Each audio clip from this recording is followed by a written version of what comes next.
Crime passionnel, disparitions inquiétantes ou machinations diaboliques, percer les secrets des faits divers les plus marquants et plonger au cœur des affaires les plus étonnantes de l'histoire judiciaire. La découverte de la vérité ne tient parfois qu'à un fil. Bienvenue dans Chronique criminelle. Dans cet épisode, l'affaire Josiane Desteuc, Calville, en Normandie, au beau milieu de l'été 2009. Luc Rabin, guichetier à la SNCF, rentre chez lui et trouve la maison vide. Sa compagne, Josiane Desteuc, a mystérieusement disparu. Inquiet, il prévient les gendarmes qui entament aussitôt des recherches. En vain. 5 mois plus tard, son squelette démembré est retrouvé dans un sac de couchage caché sous des branchages. De son côté, Luc est dévasté, mais tant bien que mal, il tente de reconstruire sa vie. Jusqu'à ce qu'un gendarme qui a repris l'affaire en 2012 fasse une étrange découverte dans le dossier. L'affaire Josiane Desteuc, un podcast inédit de Chronique criminelle. Milieu de l'année 2012, en Normandie. C'est l'effervescence à la gendarmerie. Grâce à la clairvoyance d'un officier, une enquête très complexe est sur le point d'être résolue. Un crime sans témoin ni indice sur lequel plane depuis 2 ans le mystère le plus total. Mais les apparences vont bientôt voler en éclats pour révéler l'impensable. Une affaire hors du commun, restée gravée à jamais dans la mémoire des habitants.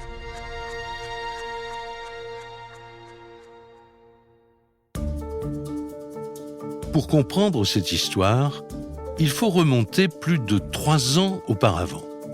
Tout commence dans l'un des coins les plus tranquilles du nord-ouest de la France.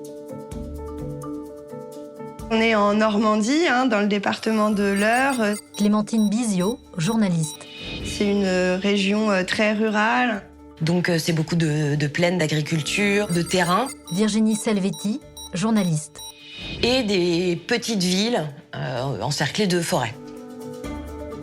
À moins de 150 km de Paris, Brionne est située en plein cœur du département de l'Eure.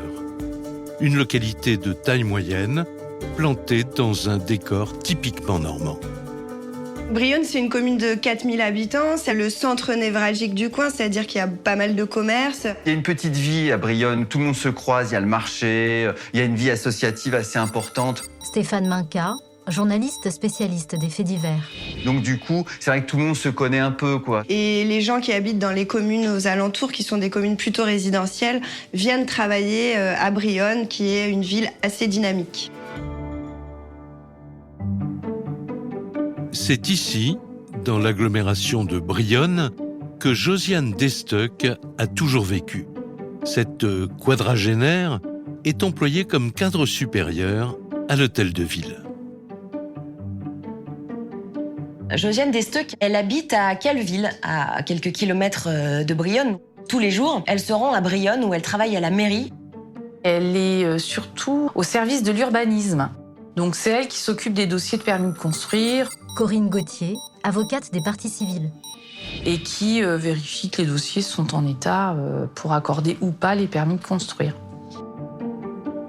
Voilà quelques mois que Josiane Desteuc a été promue au poste stratégique de directrice de l'urbanisme. Valérie Buriot est l'actuelle maire de Brionne. Pendant des années, il a travaillé en étroite collaboration avec Josiane jusqu'à devenir son ami. J'ai été élu adjoint au maire de Brionne en 1995. Josiane était déjà agent à la ville de Brionne. Valérie Buriot, maire de Brionne et amie de Josiane. Dans le cadre de mes fonctions, j'ai été amené évidemment à la côtoyer de façon très régulière. Et c'est quelqu'un avec qui j'ai pris plaisir à travailler. Josiane Desteuc fait l'unanimité à la mairie de Brionne. Yannick Lucas, le directeur des services techniques, en sait quelque chose. Ah, Josiane au travail, c'était quelqu'un de très assidu. Ouais, c'était vraiment une collaboratrice efficace et sur laquelle on pouvait compter. Yannick Lucas, cadre municipal et ami de Josiane. On aurait bien aimé, je pense, dans tous les services, avoir cette collègue parce qu'elle est vraiment conviviale. Les collègues de Josiane en dressent tous le même portrait, celui d'une professionnelle exigeante, doublée d'une femme pleine de charme et d'élégance. Toujours bien coiffée, bien habillée, qui prend soin de sa ligne. Enfin, on voit que c'est quelqu'un qui s'entretient, qui est soucieuse de son apparence et qui est très coquette. C'est une très très jolie femme. En plus d'être une très belle femme, c'est aussi une femme qui est généreuse, avenante, très sociale pour son entourage. Josiane Destock jouit d'une excellente situation professionnelle, mais aussi d'une vie personnelle tout à fait harmonieuse. Josiane Destock, elle a une fille unique qui s'appelle Virginie, qui a une 20aine d'années. Elle a eu Virginie au cours d'une première union. Sa fille, c'est son rayon de soleil. Et en plus, elle va être maman, donc Josiane va devenir grand-mère, pour son plus grand bonheur. Josiane a longtemps été mariée avec le père de Virginie. Mais dans les années 90, elle rencontre celui qui partage désormais sa vie. Il s'appelle Luc Rabin. Et c'est en allant louer des films vidéo qu'elle a fait sa connaissance. Elle fréquente un vidéoclub assez régulièrement. Et en fait, elle va rencontrer le patron du vidéoclub, un certain Luc, et tomber un peu sous son charme. De fil en aiguille est née une relation amoureuse, et elle a fini par quitter le père de sa fille, donc son premier mari, pour s'installer avec Luc Rabin. En cette année 2009, Luc Rabin n'a plus son vidéoclub depuis longtemps. Il travaille aujourd'hui comme employé commercial à la SNCF. Voilà près de 15 ans que Luc et Josiane vivent en concubinage tout près de Brionne. Josiane et son compagnon habitent un petit village qui jouxte Brionne, qui s'appelle Calville, situé sur les hauteurs par rapport à Brionne, qui est en fond de vallée. Ils habitent tous les deux dans un petit pavillon, une maison sympathique, particulièrement bien tenue, et elle me dit souvent qu'ils participent ensemble à du bricolage pour améliorer la maison. En tout cas, pour tous leurs voisins, pour ses collègues à la mairie, Josiane semble très heureuse auprès de Luc. C'est un homme châtain, décrit par tout le monde comme étant très sympathique, mais plutôt introverti. Il a un handicap, il est malentendant, donc il est appareillé d'une oreille. Luc l'a parfois vécu comme une infirmité, et donc il en a développé finalement des complexes. Ce qui l'a rendu d'ailleurs relativement taiseux, comme on dit. Voilà, il n'a pas énormément d'amis, il ne se lie pas facilement avec les gens. Josiane et Luc, une femme et un homme au caractère diamétralement opposé, mais qui se complètent parfaitement. Il y avait effectivement par rapport à Josiane une forme de contraste, puisque Josiane était quelqu'un de plutôt expansive. Il est plutôt en retrait par rapport à Josiane, et c'est plutôt Josiane qui a la maîtrise du couple, ce qui m'a semblé. Un travail qui la comble, une fille qu'elle aime par-dessus tout, et un compagnon avec qui elle a refait sa vie. Ainsi s'écoule l'existence de Josiane Destock, jusqu'au milieu de l'été 2009.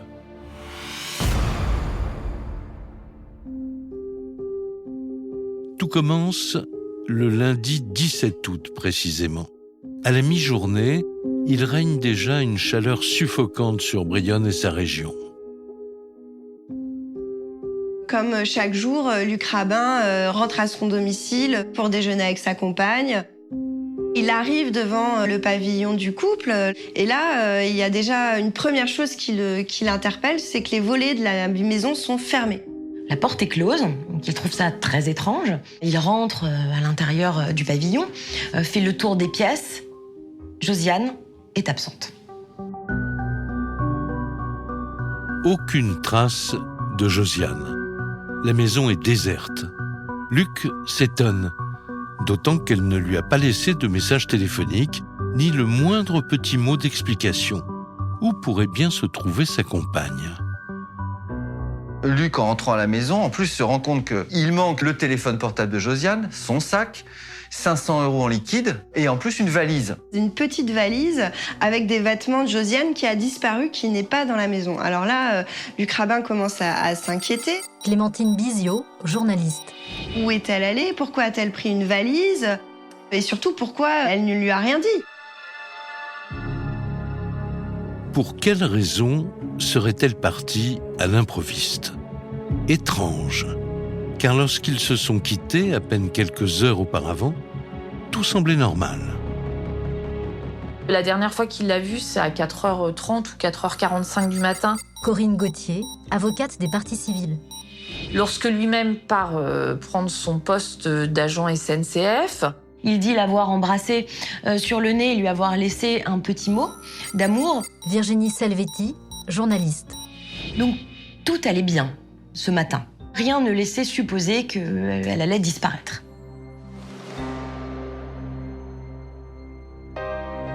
À 14h30, fou d'inquiétude, Luc décide de contacter la gendarmerie locale. Et très vite, il explique que Josiane traverse une période quelque peu délicate. En cause, dit-il, un accident domestique dont elle a été victime 1 mois plus tôt. Josiane va glisser, va tomber dans l'escalier, se fracturer le coude et elle va se taper la tête contre le mur de cette descente d'escalier et s'occasionner un traumatisme crânien important. Là, tout d'un coup, du jour au lendemain, elle se retrouve immobilisée, fragilisée physiquement et du coup aussi moralement. Donc c'est une mauvaise passe pour Josiane à ce moment-là. Résultat, un arrêt maladie qui se prolonge depuis plusieurs semaines. Josiane, dit-il, vit très mal cette situation, elle qui est si investie professionnellement. Parce qu'elle ne peut pas se rendre à son travail, parce qu'elle ne peut pas s'occuper d'elle comme elle aime le faire quotidiennement, parce qu'elle ne peut pas être autonome comme elle aime l'être habituellement, elle commence à devenir un peu dépressive, un peu taciturne et à être assez dure avec son compagnon Luc. Face aux gendarmes, Luc Rabin se dit même persuadé que ces récents événements pourraient constituer un début d'explication à la disparition de Josiane. Et c'est là où Luc va commencer à dire, écoutez, moi je comprends pas, c'est vrai qu'effectivement elle était un peu déprimée à cause de son accident ces derniers temps. Stéphane Minca, journaliste spécialiste des faits divers. Elle ne serait pas partie sans me prévenir. Bon, maintenant, si elle l'a fait, c'est qu'elle avait peut-être besoin d'air. D'ailleurs, Luc Rabin va plus loin encore. Il dit qu'il a une petite idée de l'endroit où elle aurait pu se rendre. Josiane serait partie en Espagne. C'est une intuition, une idée qu'il a et il explique que peut-être qu'elle peut être en Espagne parce qu'il y a quelques mois, ils avaient fait un voyage tous les deux, un voyage en amoureux. Peut-être est-elle retournée à Barcelone parce qu'on avait beaucoup aimé cette ville et peut-être qu'elle est repartie toute seule là-bas. Elle a peut-être eu envie de partir, profiter, prendre du bon temps et certainement revenir à la naissance de son petit-fils ou de sa petite-fille. Tandis que la gendarmerie s'interroge, il lui faut désormais prévenir les proches de Josiane. Et d'emblée, Luc Rabin leur dit se sentir responsable de la situation. Il explique qu'il s'en veut, qu'il a peut-être pas été assez présent pour Josiane alors qu'elle avait besoin de lui dans ces moments de convalescence, dans ces moments difficiles. Il va même aller voir la famille de Josiane pour leur dire à quel point il se sent coupable et responsable de la disparition de Josiane, qu'elle a sûrement tout quitté parce qu'il ne s'est pas bien occupé d'elle, parce qu'il n'a pas assez pris la mesure de sa souffrance. Toujours aucune nouvelle de Josiane. Luc est impuissant et il s'en veut terriblement. En désespoir de cause, il n'a plus qu'une seule solution, s'en remettre à sa belle famille. Luc Rabin va demander à beaucoup de gens d'appeler Josiane en disant peut-être que moi elle veut pas me parler. Appelez-la, elle, dites-lui qu'il faut qu'elle revienne, que si elle veut plus me voir, je vais m'en aller. Luc appelle la maman de Josiane en la suppliant d'appeler Josiane, de lui laisser un message, en se disant qu'elle y arrivera peut-être à la faire revenir. Malheureusement, même quand sa famille l'appelle, le téléphone de Josiane bascule à chaque fois sur messagerie. Alors, est-elle, oui ou non, en Espagne ? Et pourquoi aurait-elle abandonné Luc du jour au lendemain ? Donc toute la famille de Josiane va être auprès de lui pour le réconforter finalement, pour dire mais voilà, on ne comprend pas ce que Josiane vient de te faire. Tu as évidemment tout notre soutien et un soutien qui va aller très très loin. Et la famille d'Estoc va essayer de le rassurer en disant mais non, enfin voilà, toi t'es quelqu'un de trop gentil avec elle, t'as absolument rien à te reprocher, enfin voilà.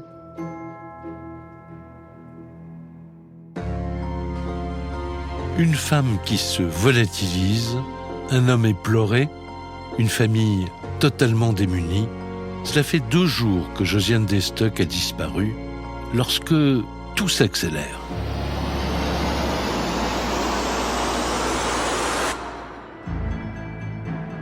Brigade de gendarmerie de Bernay, à proximité de Brionne, le 19 août 2009.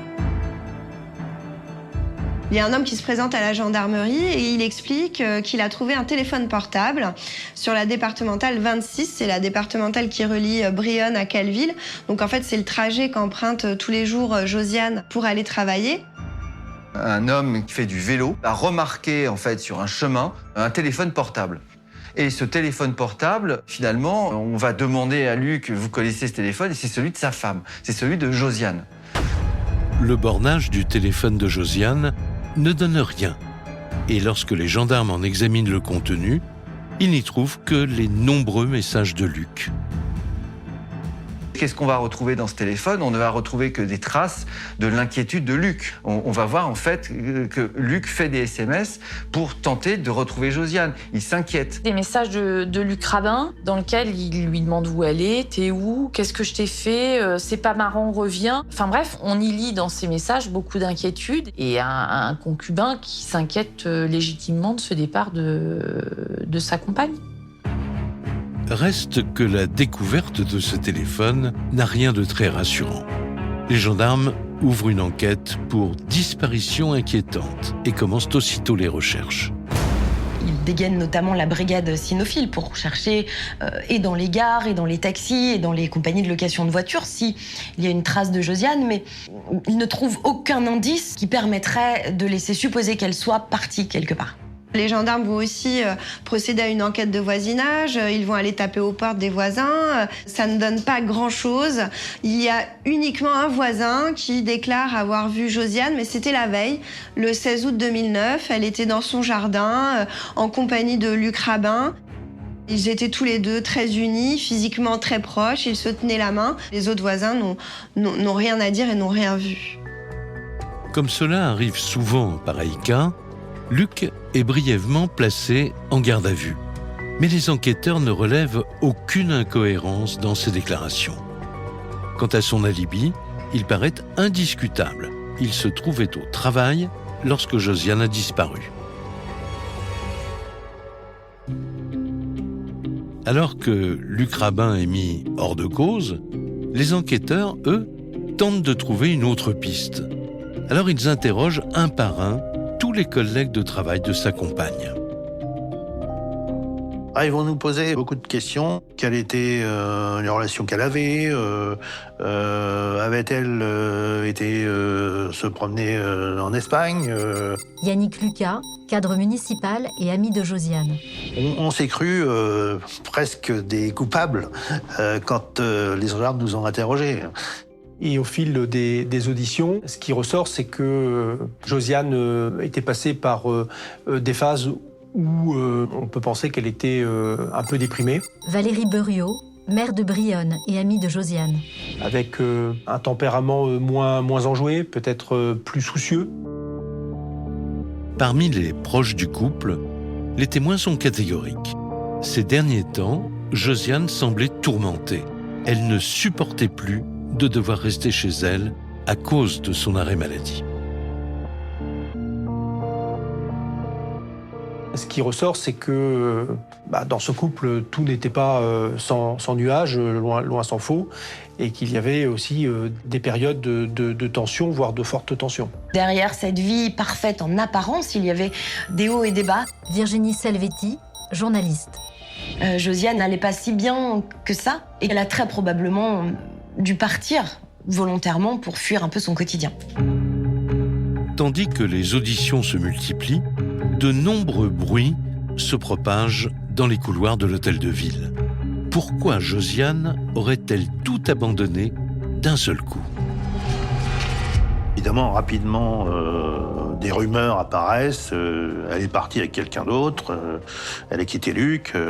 C'est un peu l'explication qui cadrait en disant elle a pris sa valise, son sac à main, les économies. Corinne Gauthier, avocate des parties civiles.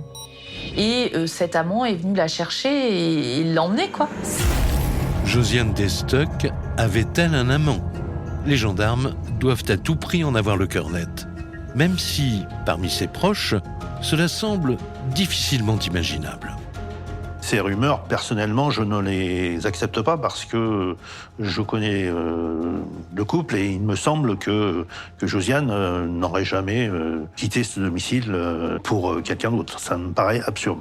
Dans la famille de Josiane, la thèse de l'amant, elle prend pas du tout. Personne n'y croit. Ça colle pas.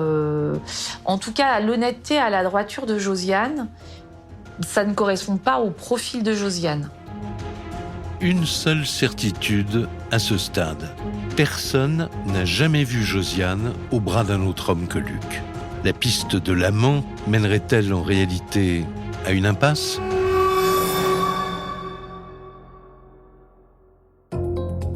Pour son entourage, en tout cas, il reste encore un espoir de la voir réapparaître, car c'est bientôt la fin de son arrêt maladie. Début septembre 2009, Josiane doit en effet revenir à son travail. Et surtout, c'est à cette période que Virginie, sa fille unique, doit donner naissance à son premier enfant. Et puis, quand le jour où elle doit reprendre son emploi arrive et qu'elle n'est pas là, tout le monde se dit, peut-être qu'elle va revenir quand le bébé va naître, parce que, pour le coup, la naissance de son premier petit enfant, c'est hyper important pour elle. Là, Virginie accouche et finalement, Josiane ne revient pas non plus. Clémentine Bizio, journaliste. Donc là, ça commence à devenir terriblement angoissant. Qu'a-t-il bien pu arriver à Josiane pour que l'événement le plus attendu, celui du moment où on devient grand-mère, la naissance, une naissance... Stéphane Minca, journaliste spécialiste des faits divers. Comment peut-elle ne pas être présente à ce moment-là ? C'est inexplicable. Josiane est maintenant grand-mère depuis plus de 3 mois et toujours rien. L'enquête piétine. Pour sa famille et pour Luc, son compagnon, c'est la même incompréhension. Luc a une telle peine que même sa belle famille ne parvient même plus à le soutenir en réalité. Et ce qui va se passer, c'est que Luc dira même qu'il est tellement effondré qu'il n'arrive même plus à vivre dans la maison. Et donc Luc va finir par quitter la maison. Il va finir par aller vivre chez ses beaux-parents quelque temps. Et il va même demander à Virginie, la fille de Josiane, de se porter partie civile avec lui, puisque la disparition de Josiane va commencer à tourner à l'obsession dans sa tête. Plus le temps passe, et moins Luc parvient à surmonter l'absence prolongée de Josiane. Il fait donc tout pour prêter main forte à la gendarmerie.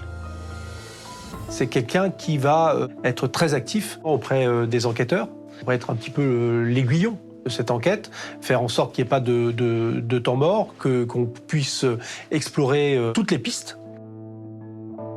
Il va jusqu'à se rendre en Espagne, sur les lieux où ils étaient allés en vacances quelques mois plus tôt, persuadé que Josiane est retournée là-bas, est retournée vivre là-bas. Des milliers de kilomètres au compteur et pas le moindre signe d'elle. À chaque fois qu'il a un moment à lui, Luc déploie toute son énergie pour retrouver sa trace. Il il va tenir un pressbook dans lequel il va mettre tous les articles de journaux qui paraissent sur la disparition de Josiane. Il les collectionne, il les range méthodiquement dans un petit classeur, il est très scrupuleux, il va aussi consigner toutes ses déclarations qu'il fait aux gendarmes. Comme quelqu'un qui est obsédé par cette recherche de la vérité, de savoir absolument ce qui est arrivé à Josiane, ce qu'elle est devenue. Alors que Luc Rabin recherche toujours inlassablement sa compagne, rien ne se passe. L'enquête est au point mort. Jusqu'à ce jour fatidique de la mi-janvier 2010. 5 mois ont passé depuis la disparition si mystérieuse de Josiane Desteuch. Le 17 janvier 2010, un promeneur se balade dans la forêt de Lyons. Et c'est à environ 80 km de Brionne. Donc c'est vraiment à l'autre bout du département, dans la partie qu'on appelle le Vexin normand. Et c'est là que l'affaire rebondit, puisque c'est un promeneur qui va tomber en fait sur un crâne humain. En pleine campagne, il tombe sur un crâne humain. Un crâne en contrebas du fossé, du chemin. Il appelle immédiatement les gendarmes qui arrivent sur place avec les techniciens d'identification criminelle. Tout le secteur de Lyons-la-Forêt est aussitôt bouclé par la gendarmerie. Ce crâne, découvert à demi enterré, semble avoir séjourné plusieurs mois dans ce lieu très isolé. Les gendarmes vont confirmer qu'il s'agit bien d'un crâne humain qui est sorti d'un sac de couchage dans lequel il y a un corps entier, un corps dont il ne reste plus grand-chose. Des restes d'ossements humains emballés dans du ruban adhésif, mais visiblement qui ont été à moitié mangés par des charognards. Donc c'est une découverte vraiment macabre. Donc là, les gendarmes se disent que la personne qui se trouvait dans ce sac ne s'y est pas enfermée toute seule et que manifestement, on a affaire à la découverte d'un cadavre et d'une mort qui n'a pas été une mort volontaire. Un cadavre de femme en état de décomposition dans un sac de couchage, aucun doute possible, il s'agit bien d'un homicide. Mais reste encore à identifier ce corps. Les gendarmes commencent alors par recenser toutes les disparitions signalées dans la région. Et donc rapidement, les enquêteurs sont sur la piste de Josiane Desteuch qui correspond à la fois par la date et par le signalement à la découverte de ce squelette. Pour avoir la certitude que ce squelette est bien le corps de Josiane Desteuch, il compare avec l'ADN de sa fille. Et effectivement, 99,997% de concordance, donc c'est Josiane Desteuch. Après 5 mois d'attente interminable, c'est le choc. Pour sa famille, pour sa fille Virginie, qui vient tout juste d'être maman, tout s'effondre brutalement. Il pensait jusqu'au dernier moment qu'elle pouvait revenir, qu'elle était encore en vie. Il s'accrochait à cette disparition volontaire. Et là, c'est vraiment un coup de massue d'apprendre qu'elle a été tuée. Ça sonne le glas de leurs espérances. Et ils se disent qu'en réalité, elle est là depuis le mois d'août. Corinne Gauthier, avocate des parties civiles. Et qu'on a laissé leur sœur, mère ou fille mourir dans le fin fond d'une forêt. On ne respecte même pas son cadavre. Tandis que la presse annonce l'impensable nouvelle, l'émotion se répand aussi en mairie de Brionne, là où Josiane avait accompli toute sa brillante carrière. Il y a beaucoup de tristesse dans l'équipe des services techniques, en particulier ceux qui la côtoyaient le plus. Yannick Lucas, cadre municipal et ami de Josiane. C'est difficile à admettre, c'est presque impossible. C'est la douche froide. C'est la douche froide parce qu'on ne s'attendait pas à cette solution macabre. C'est vraiment insupportable, quoi.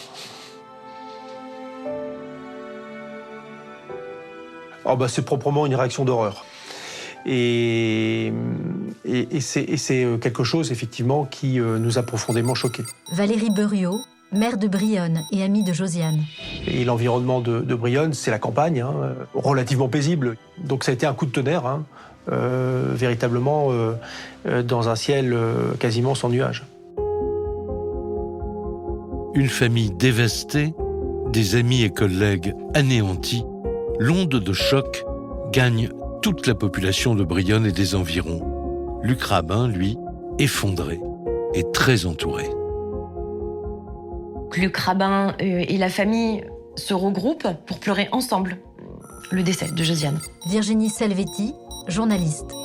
À ce moment-là, l'incompréhension et la colère de Luc font place à la tristesse, au désespoir. L'ultime espoir est effondré. Il va se consacrer dorénavant pleinement à essayer de rechercher qui a pu en vouloir à Josiane au point de l'assassiner. Mêmes interrogations dans les rangs de la gendarmerie. Que s'est-il passé au juste au cœur de l'été 2009 ? Quel secret pourrait bien dissimuler le meurtre de Josiane Destock ? Une affaire qui va bientôt connaître un invraisemblable coup de théâtre.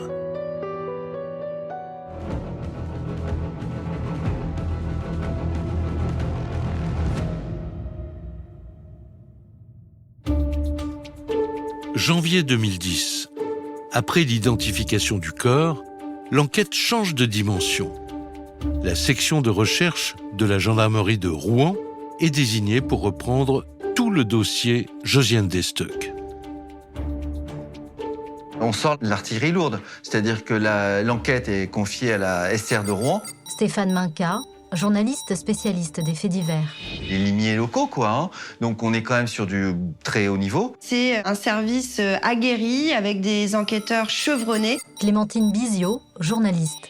Qui ont l'habitude des enquêtes difficiles, qui ont l'habitude de travailler sur des crimes. Première étape pour ces enquêteurs, l'autopsie du corps de la victime. Un examen médico-légal rendu très difficile par l'état de décomposition du cadavre. Effectivement, le médecin légiste dit au début « Je ne sais pas de quoi elle est morte, mais elle n'est pas morte d'un coup de fusil. On ne retrouve pas de traces de projectiles, on ne trouve pas de traces de crâne fracassé ou de côte cassée. Il n'y a rien de tout ça, en tout cas. » En fait, le corps est beaucoup trop dégradé pour que l'on puisse déterminer les causes de la mort. Un crime dont le scénario reste un mystère. Les gendarmes décident alors de réinterroger tous les collègues de la victime. Et cette fois, ce n'est plus un amant qu'ils recherchent, mais un ennemi.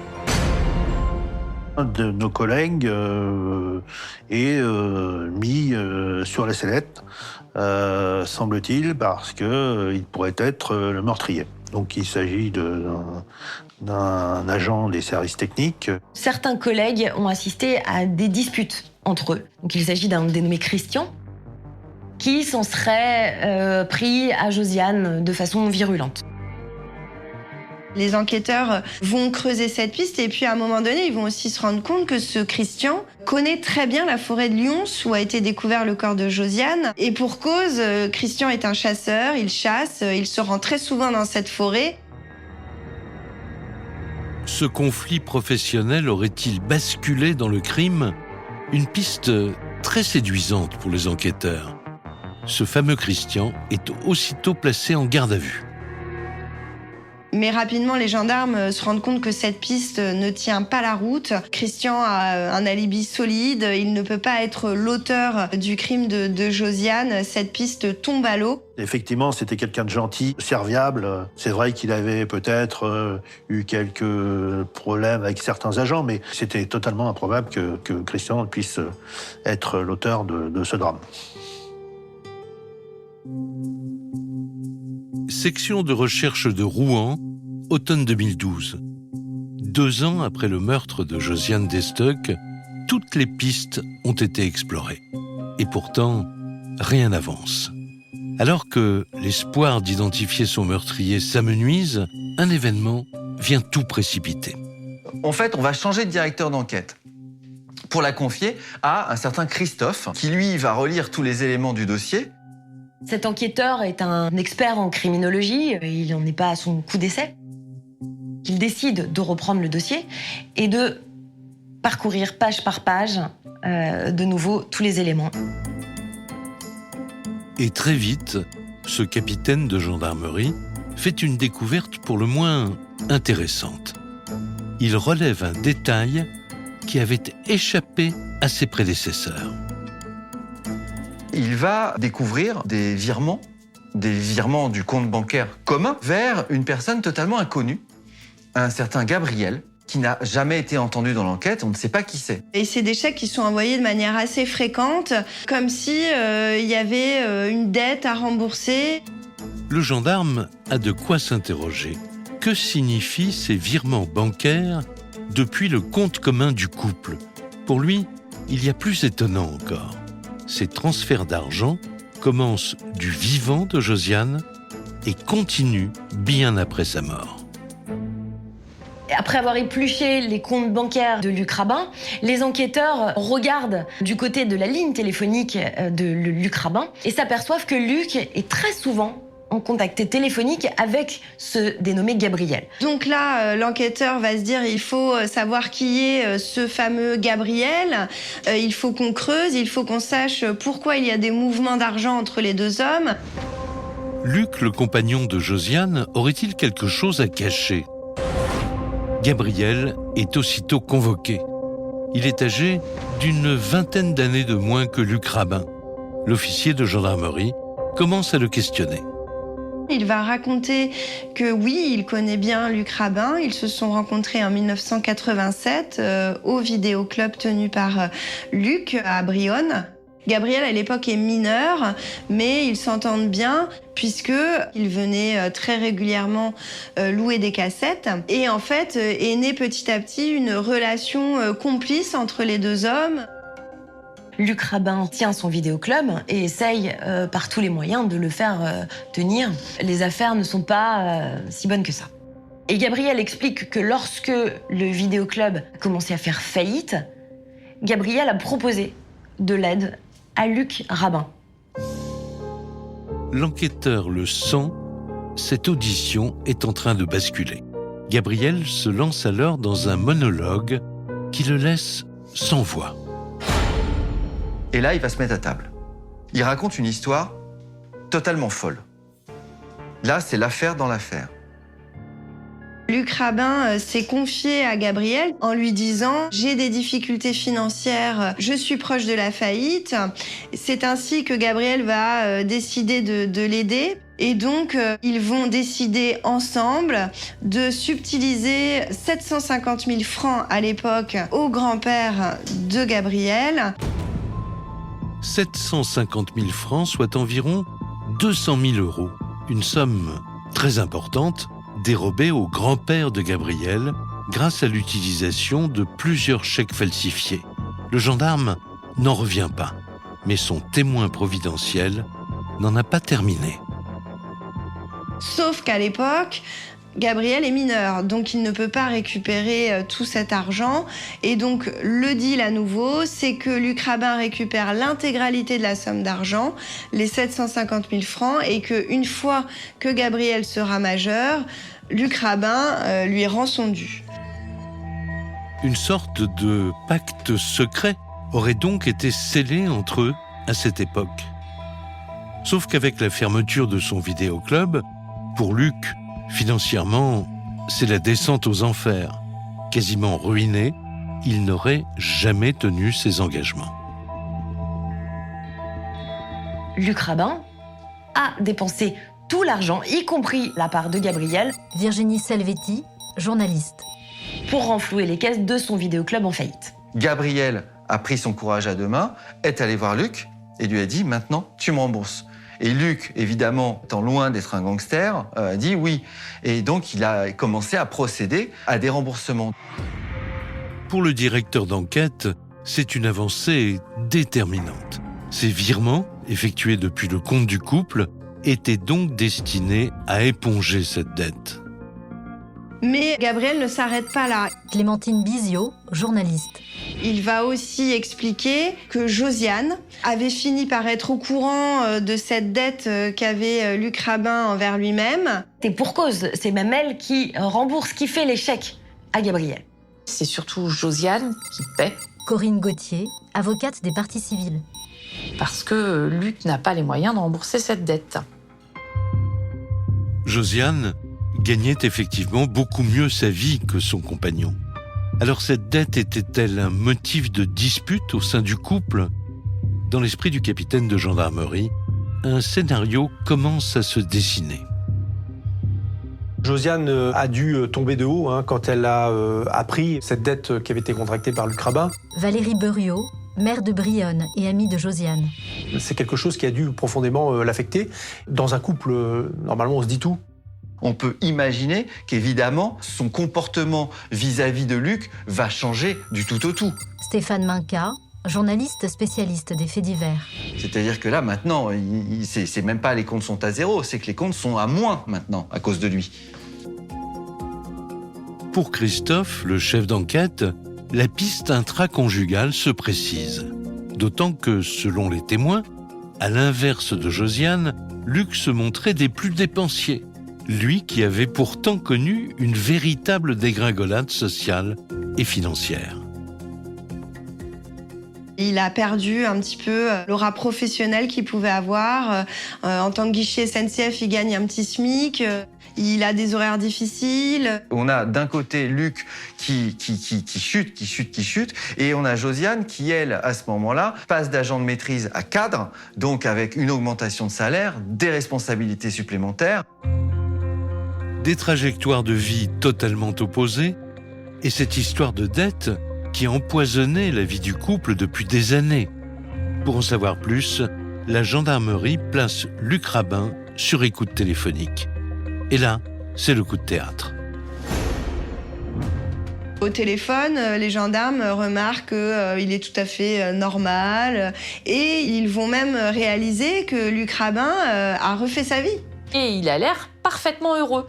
Et donc, on a un contraste saisissant entre l'image de Luc Rabin devant les enquêteurs et le Luc Rabin de la vie de tous les jours qui, en fait, s'est, semble-t-il, rapidement remis du décès de Josiane et semble vivre une belle vie. Près de 3 ans après le meurtre de Josiane, Luc file donc le parfait amour avec une autre femme que nous appellerons Nathalie. Elle habite à 200 km de Brionne.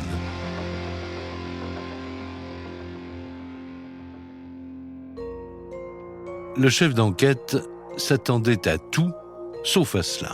Mais il n'est pas au bout de ses surprises. En réexaminant toutes les pièces du dossier, il fait une autre découverte. Il tombe sur une photo qui l'interpelle, sur laquelle il y a Virginie, donc la fille de Josiane, qui est allongée dans le sac de couchage. Un sac de couchage qui ressemble étrangement à celui dans lequel nous avons retrouvé le corps de Josiane Destuc. Ils vont tout de suite interroger Virginie. Et là, Virginie est formelle, elle dit oui, je reconnais ce sac de couchage. Et étrangement, ce sac de couchage a disparu depuis que ma mère n'est plus là. Un couple qui semblait à la dérive, ses problèmes d'argent et maintenant ce détail si troublant du sac de couchage. Dès lors, toute l'affaire s'emballe d'un seul coup. Novembre 2012. Plus de 3 ans après la mort de Josiane Destuc, le capitaine et ses hommes passent à l'action. Luc Rabin est interpellé. À cette époque, il coule des jours paisibles chez Nathalie, sa nouvelle compagne. On va le chercher pour une garde à vue. Et c'est un Luc extrêmement détendu, c'est-à-dire que l'anecdote est quand même assez dingue. Il part en garde à vue accompagné des gendarmes et il s'endort dans la voiture. On peut dire que franchement, il craint rien, quoi, le bonhomme. Hein. Il arrive à s'endormir alors qu'il devrait être ultra angoissé puisque placé en garde à vue, qui les conforte dans leur idée qu'il a finalement sans doute quelque chose à se reprocher. Les gendarmes ont une stratégie en tête. Ils veulent confronter Luc à tous leurs éléments pour le déstabiliser. Mais il y a un problème. À l'époque de la disparition de Josiane, voilà 3 ans, leur suspect avait déjà été placé en garde à vue. Ils n'ont donc pas 48 heures devant eux, comme habituellement, mais seulement 17 heures. Les enquêteurs se mettent à 3 autour de lui. Il y a Christophe qui pose les questions à Luc, un enquêteur qui prend des notes et un autre qui le fixe du regard. Donc c'est une méthode des enquêteurs pour que Luc Rabin soit sous pression et commence à craquer. Mais c'est quand même une course contre la montre, puisque la garde à vue, il y a un temps limité, il faut aller vite, et les enquêteurs savent aussi que, étant donné qu'ils n'ont pas non plus de preuves scientifiques formelles, il faut des aveux. Le compte à rebours est enclenché, mais le suspect résiste à la pression. « Non », dit-il, « il n'est pour rien dans le meurtre de cette femme qui a partagé sa vie pendant 15 ans. » Ce n'est qu'à la 4e audition, alors que la garde à vue touche à sa fin, que la situation bascule. Après un long silence, Luc Rabin fond brusquement en larmes. Les méthodes de Christophe vont fonctionner puisqu'il va finir par craquer. Et Luc va se mettre à table. Et Luc va dire effectivement, voilà, je vais vous raconter ce qui s'est passé. Et dans l'explication qu'il donne, il dit « j'ai voulu la faire taire ». Et il fait le geste de l'étranglement. Et les enquêteurs comprennent qu'effectivement, il a étranglé Josiane. Je l'aimais, mais je l'ai étranglée. Ainsi commence sa terrible confession. Comme s'il voulait soulager sa conscience, Luc raconte alors tout, sans rien cacher, à commencer par cette soirée du 16 août 2009. Ce qui apparaît, c'est qu'une dispute a éclaté, de plus, au sein du couple, et qui avait pour objet cette fameuse dette qui avait été contractée quelques années auparavant par Luc Rabin. Il va expliquer aux enquêteurs qu'elle va l'insulter, l'humilier. Corinne Gauthier, avocate des parties civiles. En lui disant qu'il est un minable, qu'il est couvert de dettes, qu'il n'a rien fait de sa vie et qu'en plus il est sourdingue. Luc Rabin, très complexé par son handicap, accuse le coup. Et c'est là, dit-il en quelques secondes, qu'il serait entré dans une rage incontrôlable. Luc Rabin explique aux enquêteurs que lorsqu'il était enfant, il était victime de moqueries parce que malentendant. Virginie Salvetti, journaliste.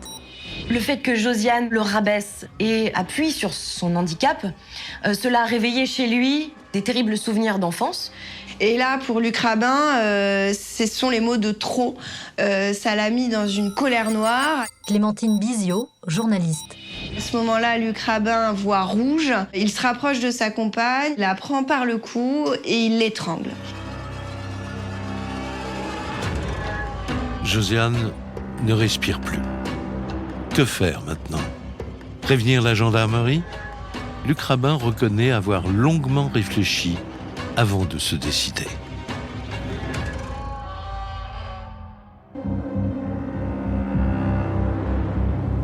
Il va au sous-sol chercher un duvet, du ruban adhésif, il va empaqueter le corps de Josiane. Il fait ça de manière très très précautionneuse. Ensuite, il prend le corps, il le charge dans le coffre de la voiture de Josiane. Il explique qu'il a attendu la tombée de la nuit pour prendre le volant, faire 80 km.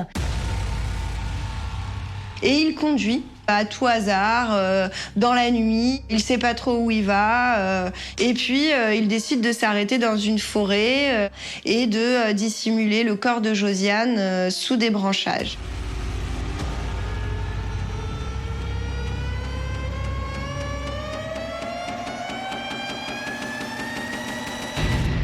Le corps était effectivement très bien caché puisqu'il a fallu des mois avant que quelqu'un le découvre.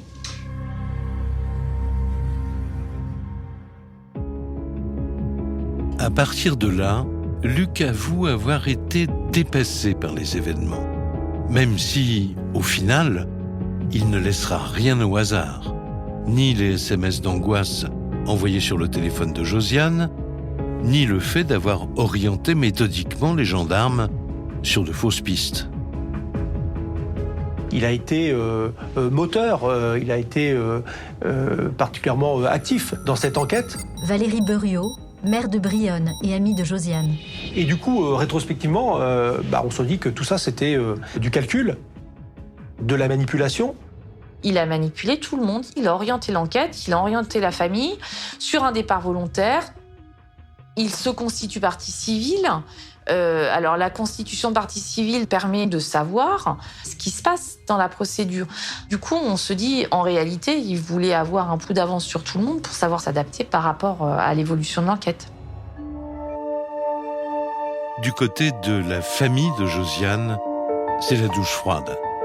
Pour tous les proches, pour Virginie, sa fille, le sentiment de trahison est terrible. C'est un vrai cataclysme. C'est un vrai cataclysme parce que ils ont pris sous leur aile ce fameux Luc Rabin. Ils l'ont soutenu, ils l'ont rassuré aussi. Ils lui ont dit qu'il fallait pas qu'il se sente coupable. Même sidération à l'hôtel de ville de Brionne. C'est là que, depuis le premier jour, Luc avait su trouver le soutien des collègues de Josiane et du maire, Valérie Buriot. C'est quelque chose qui rajoute à la douleur.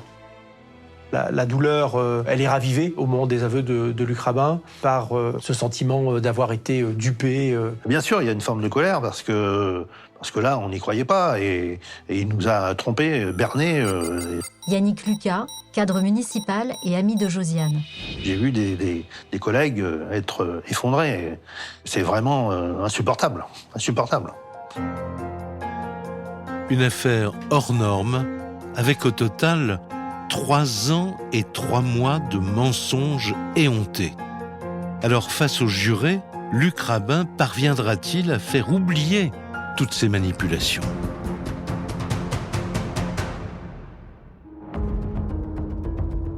Cour d'assises de l'Eure, Évreux, 13 janvier 2015.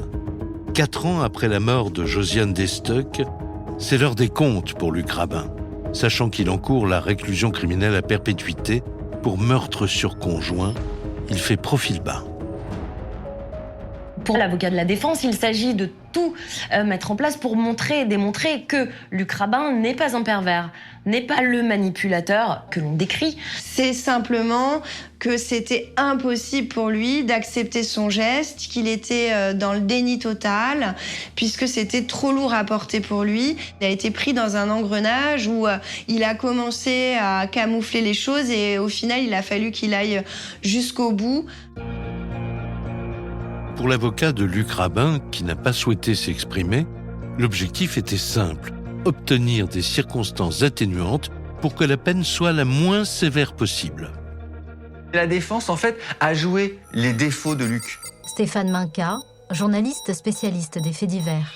En appuyant sur justement son caractère peu courageux, falot, et d'être sous l'emprise de cette femme puissante, importante, belle. C'est-à-dire que Josiane va devenir une femme castratrice, humiliante, et lui va tenter de se présenter comme un gentil garçon humilié par sa compagne, qui a été débordé par ses émotions et qui commet un geste délétère. La défense de Luc Rabin tente donc le tout pour le tout. Et cela va fonctionner au-delà de toute espérance. L'avocat général réclame 20 ans de réclusion, soit beaucoup moins que la prison à vie encourue. Au terme du délibéré, le verdict tombe. Luc Rabin est condamné à une peine de 15 ans d'emprisonnement, donc 5 ans en dessous des réquisitions du procureur général. Cela signifie que les jurés ont retenu l'hypothèse que Luc Rabin s'est enferré dans ses mensonges pour se persuader qu'il n'avait pas commis l'acte criminel.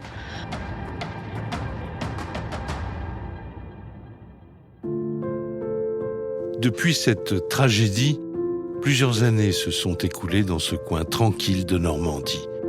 Mais les proches de Josiane veulent conserver d'elle un souvenir lumineux. C'était une femme qui avait réussi sa vie, qui avait le droit d'être fière de ce qu'elle était devenue, de ce qu'elle avait fait. Corinne Gauthier, avocate des parties civiles. Et c'est ce souvenir-là qu'ils veulent garder d'elle, de cette femme pétillante qui avait encore plein de belles années devant elle. Tous se sont regroupés, se sont unis, soudés. Virginie Salvetti, journaliste. Pour faire face à cette terrible histoire, pour tenter d'accepter l'inacceptable, c'est-à-dire d'avoir été trahi par l'un des leurs. À la mairie de Brionne, parmi les élus et le personnel municipal, l'émotion, là encore, est toujours intacte. Personne ici n'a oublié ce sourire et cette joie de vivre. Et Josiane, j'en garde un souvenir, le souvenir d'une personne avec une sorte de bonne humeur communicative. Il reste toujours cette image de Josiane qui était joyeuse, très conviviale, et donc j'en garde ce souvenir-là.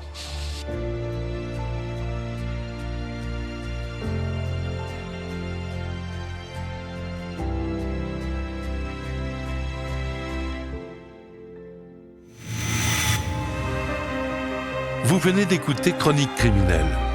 Si l'épisode vous a plu, n'hésitez pas à mettre des étoiles, à commenter ou à vous abonner sur votre plateforme d'écoute préférée. Et retrouvez dès la semaine prochaine un nouvel épisode de Chronique criminelle.